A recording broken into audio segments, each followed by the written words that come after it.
আজ আপনাদের যাদের ব্যবসা খুব খারাপ চলছে তাদের উদ্দেশ্যে ছোট্ট একটি টোটকা বলছি, মন দিয়ে শুনুন।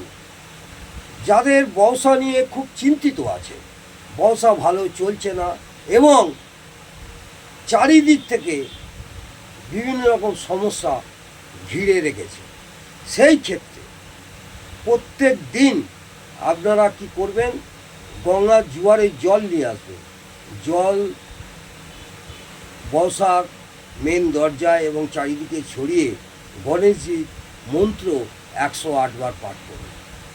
গণেশের মন্ত্রটি 108 বার পাঠ করার সময় ভক্তি ভরে গণেশজিকে আপনি এই মন্ত্রটি আমি বলছি, আপনারা করে দেখুন। আশা করব কিছু না কিছু আপনারা উপকৃত হবেন। মন্ত্রটি হলো একদন্ত মহাকায়ং লম্বোদর গজাননং সর্ববিঘ্ন নাশকরং দেবং হিরণ্যব্রহ্মমহম সর্ববিঘ্ন বিনাশন সর্বকল্যাণ হেতবে পার্বতী প্রিয় পুত্রায় গণেশায় নমো নমঃ। ওম গাং গণপত্যায় নমঃ। ওম গাং গণপত্যায় নমঃ। ওম গাং গণপত্যায় নমঃ।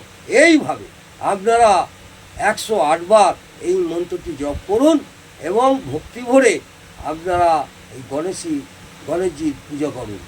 আশা করব কিছু না কিছু আপনারা উপকৃত হবেনই হবে। নমস্কার, জয়।